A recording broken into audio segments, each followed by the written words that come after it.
The Ministry of Public Safety has not been a part of the Sisters in Spirit initiative, which is part of the biggest problem that I had said right from the beginning, and that we need to work cooperatively and positively with various police departments across the country in order to address the ethnicity of victims, as well as addressing the perpetrators.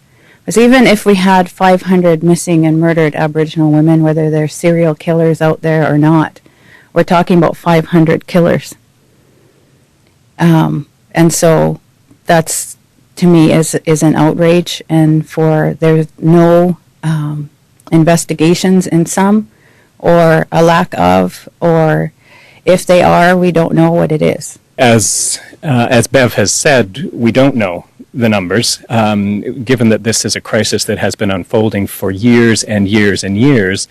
It's impossible to imagine it isn't many hundreds of women.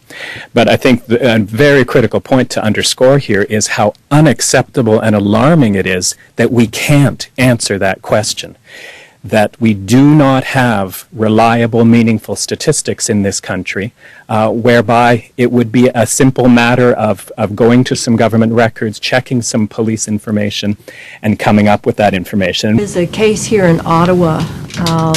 I can't remember the names of either victim, but there was a case of a middle-class white girl who was killed. Her body was found in the woods, and then there was a case of a Native girl. And the press coverage was very, very different in both of those cases. How does that make you feel when you see this kind of difference in the way that these two victims are treated? It angers me. Ever since we started this initiative, and with Amnesty and the Stolen Sisters report, that was one of the concerns, was about media and how the media portrays Aboriginal women. Either they don't portray them, or they portray them stereotypically.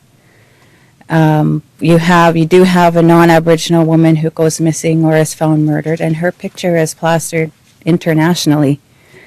But when it's an Aboriginal woman who is missing or found murdered, she's stereotyped as an Indian, which society has no, we're dealing with a racist society.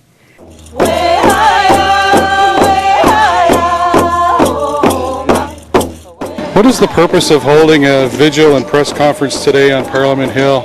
Well, it's important because we're trying to get the attention of the Canadian government of the serious crisis of the missing and murdered Aboriginal women across Canada. There's a serious issue with respect to the high numbers of violence against Aboriginal women, and we were wanting to ensure that we brought it to the national attention, and bringing it to Parliament Hill and getting the attention of the parliamentarians and all those involved in government to take attention and to do something about it. What has happened since 2005? Has the government made any progress towards Native women's issues, even minimal steps?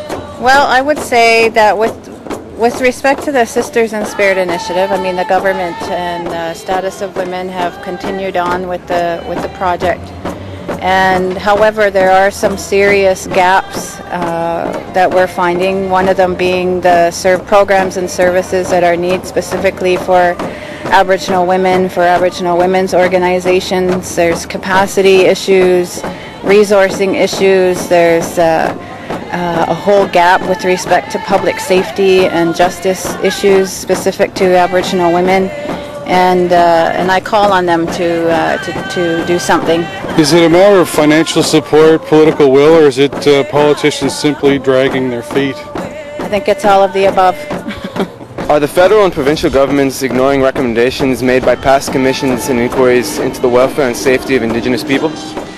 Over the years, there have been some important and powerful commissions of inquiry in a number of provinces, and of course at the national level with the Royal Commission on Aboriginal Peoples back in 1995, that have clearly documented where things have gone so terribly wrong with respect to the relationship between Aboriginal peoples and others in Canada. A failure of governance, a failure of rights, a failure of justice.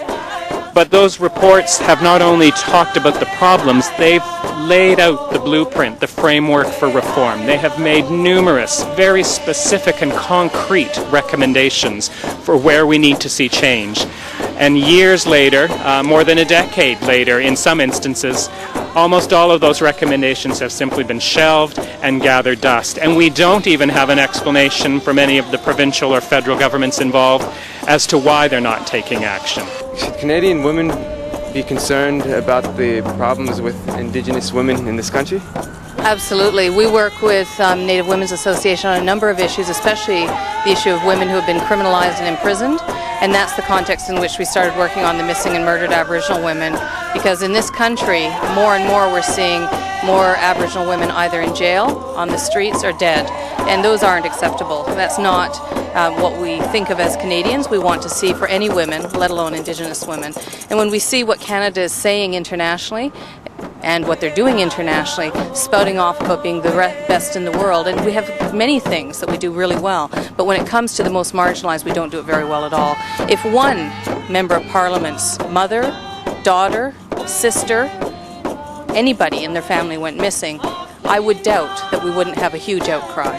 And yet we've now got Amnesty International has counted, Native Women's Association is counting, women all across the country are paying attention to this, and what we're seeing is astronomical numbers of missing and murdered women and children, and in many cases we're also seeing men. Sometimes we hear about the men before we hear about the women even, which is a tragedy in terms of what's happening on reserve as well as off reserve. And so the reality is that this is a huge issue that Canada should be paying attention to, and the fact that we don't have all of the members of Parliament concerned about this is shameful. Internationally, we're not standing up to our human rights record.